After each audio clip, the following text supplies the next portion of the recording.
Assalamualaikum warahmatullahi wabarakatuh. Perkenalkan, kami dari kelompok 3 ingin menampilkan video konseling kami. Saya Maulita Nurul Aini NPM 18. Saya Dea Audi dengan NPM 20. Saya Ines Trisa Pelakai dengan NPM 101. Saya Fadila Safari dengan NPM 11. Saya Fioni Putri NPM 16. Selamat menyaksikan.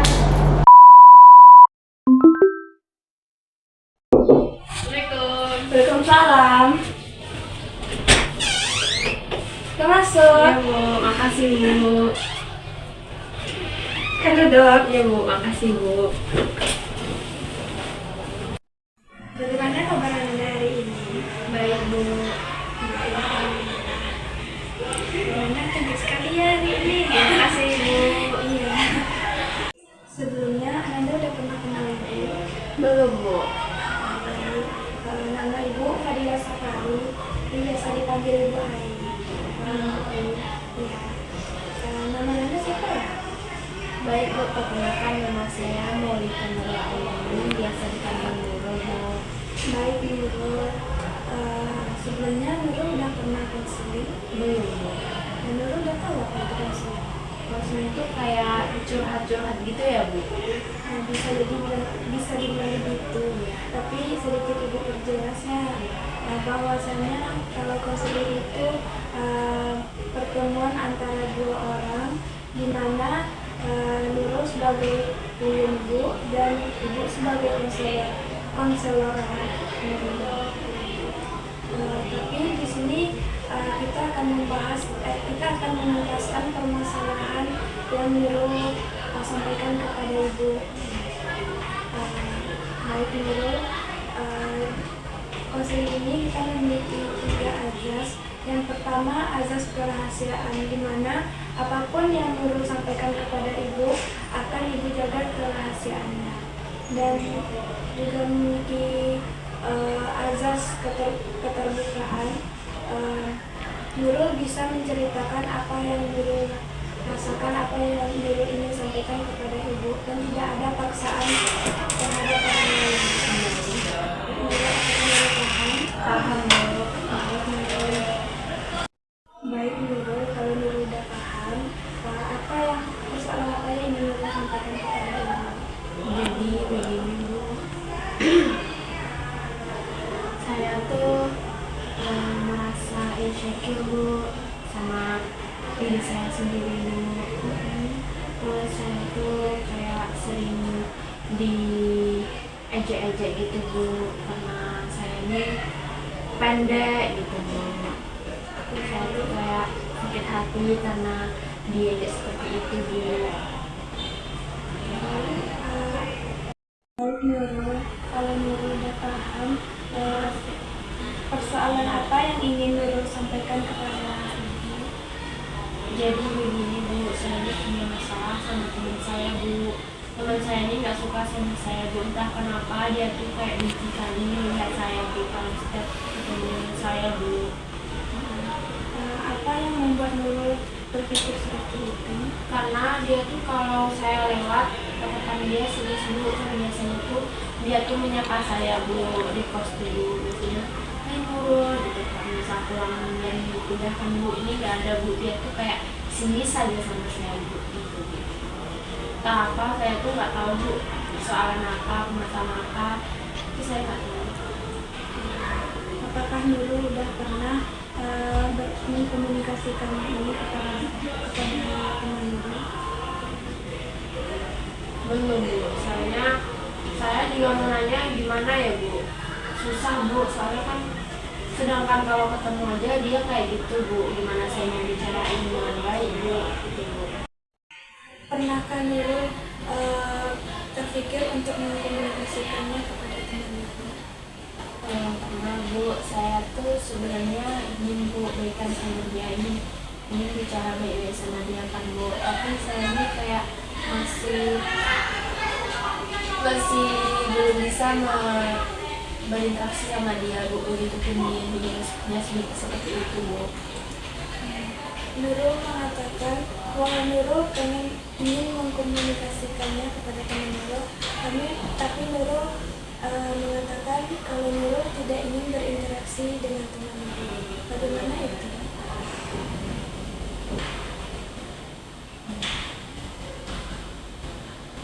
Rasanya Bu, permasalahan ini semakin berat aja Bu di saya Bu. Soalnya kayak permasalahan dengan teman tuh kayak bikin hati tuh nggak tenang Bu. Terus saya ini sering kayak emang kayak ngerasa bersalah. Saya ini salah apa sih kok dia sampai kayak gini sama saya kayak gitu Bu. Sedangkan saya ini apa-apa pasti sama dia Bu. Kayak gitu Bu, rasanya itu kayak mengganjal aja Bu di hati saya Bu. Semakin perburuk kayak keadaan gitu Bu. Baik Nurul, teman ibu juga pernah mengalami hal seperti Nurul, tetapi pada akhirnya mereka bisa membicarakannya dengan baik, dan sekarang dia bisa berteman seperti dulu lagi. Kalau dari ibu pernah mengalami hal yang sama Bu? Pernah. Pada waktu ibu kuliah, ibu juga pernah bertengkar dengan teman kos ibu. Jadi kami tuh nggak sapaan, dan pada akhirnya karena kami saling memaafkan, kami sampai sekarang kami berteman baik dengannya. Coba kita tarik nafas dalam-dalam, lalu hembuskan. Baik Nurul, coba Nurul bayangkan Nurul berada di posisi di tempat yang paling aman dan nyaman. Lalu apa yang Nurul lihat dan dengar dalam Yang saya lihat Bu, tenang Bu, kayak suasana itu adem Bu. Terus yang saya rasakan yang dari selantas tuh seperti kedamaian yang ada dalam hidup saya Bu. baik Nurul, sekarang Nurul bisa membuka matanya. Memiliki teknik desensitisasi, di mana teknik ini bertujuan untuk merileks apa yang Nurul rasakan pada saat ini. Ya Bu. Baik Nurul, coba Nurul bayangkan kursi ini ada teman Nurul yang duduk. Coba Nurul sampaikan apa yang ingin Nurul sampaikan kepada teman Nurul. Baik Bu, kenapa kamu gituin aku? Ada apa? Ayo kita selesaikan permasalahan ini dengan baik. Jangan kayak gitu terus. Jadinya tuh kayak kesannya kita tuh dulunya yang akrab, sekarang kok bisa kayak gini. Kita akan menjawab seperti ini Bu. Ayo kita bicarain permasalahan ini, biar permasalahan ini tuntas. Sepertinya dia memiliki permasalahan dengan saya Bu, tapi dia tidak ingin bicarakan dengan saya Bu. Setelah itu dia sepertinya ingin bicarakan dengan saya Bu. Nurul, jika Nurul merasa terus-terusan maju mundur seperti ini, hal apa yang tidak akan bisa Nurul lakukan dalam kehidupan Nurul sehari-hari? Iya Bu, seperti ini terus Bu, tapi saya tuh masih belum bisa Bu untuk mengungkapkan atau menyelesaikan masalah ini Bu. Saya ini masih belum bisa menerima kalau dia tuh seperti itu dengan saya Bu, karena saya ini nggak ada salah loh Bu sama dia Bu. Saya diikutin sama dia Bu. Baik Nurul, Waalaikumsalam, silakan masuk Ananda. Ya Bu, terima kasih Bu. Silakan duduk. Ya Bu.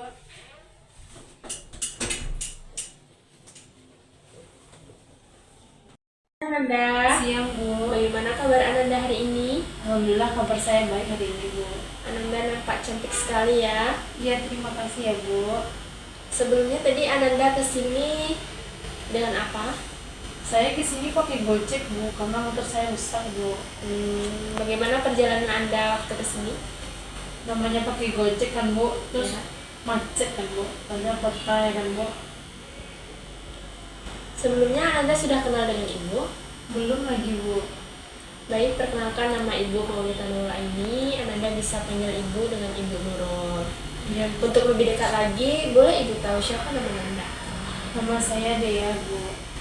Kepanjangannya? Panjangannya Dea Audi Prilisia Bu, bisa dipanggil Dea aja Bu. Jadi nama Anda Dea ya. Sebelumnya dia sudah mengerti apa itu konseling. Setahu saya konseling itu curhat Bu, terus tempat anak-anak bermasalah kan Bu. Betul sekali dia. Baik, Ibu perjelas lagi ya. Jadi konseling itu adanya dua pertemuan, Ibu sebagai konselor dan dia sebagai klien. Nah, di dalam konseling ini dia bebas mengutarakan apa yang dia alami kepada Ibu.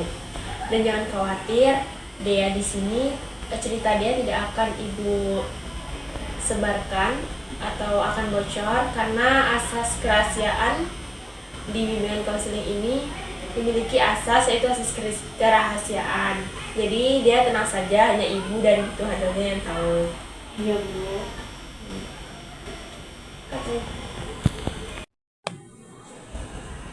Apa yang dia alami hari ini, coba dia ceritakan. Jadi gini Bu, saya bingung sama diri saya nih Bu. Saya kan kuliah kan Bu, kuliah. Jadi kalau kuliah ini kan banyak biayanya kan Bu. Saya pengennya kuliah sambil kerja. Jadi sedikit banyaknya kan ada tambahan untuk bantu orang tua saya Bu. Ya. Tetapi orang tua saya nggak mengizinkan Bu. Nah itu masalahnya Bu, orang tua saya tidak mengizinkan. Padahal kan tujuan saya kan baik kan Bu, menolong perekonomian orang tua saya. Ya. Dimana saya juga punya dua adik di bawah saya Bu, masih kecil, masih banyak butuh biaya Bu. Tetapi orang tua saya tuh nggak mau mengizinkan saya Bu, karena dia takut nanti saya kelelahan Bu. Begitu ya dia. Apa dia sudah pernah membicarakan hal ini dengan orang tua dia? Sebelumnya sudah Bu, mungkin sudah beberapa kali saya bilang ke orang tua saya bilang, "Ma, kalau dia kuliah sambil kerja gimana Ma? Kan ada juga tuh masukan sedikit, setidaknya untuk bayar-bayar uang ujian aja atau bayar-bayar rumah." Terus kata mama dia, "Nggak usah, fokus saja kuliah dulu," katanya. Apa ada hal yang mempengaruhi dia untuk bekerja sambil kuliah ini? Ada Bu, ya itulah Bu, karena merasa minder kan Bu, kita kan udah besar nih Bu, udah berapa, udah 20 umur saya Bu. Jadi saya tuh pengen nggak memberatkan orang tua saya Bu dalam keadaan kuliah ini Bu.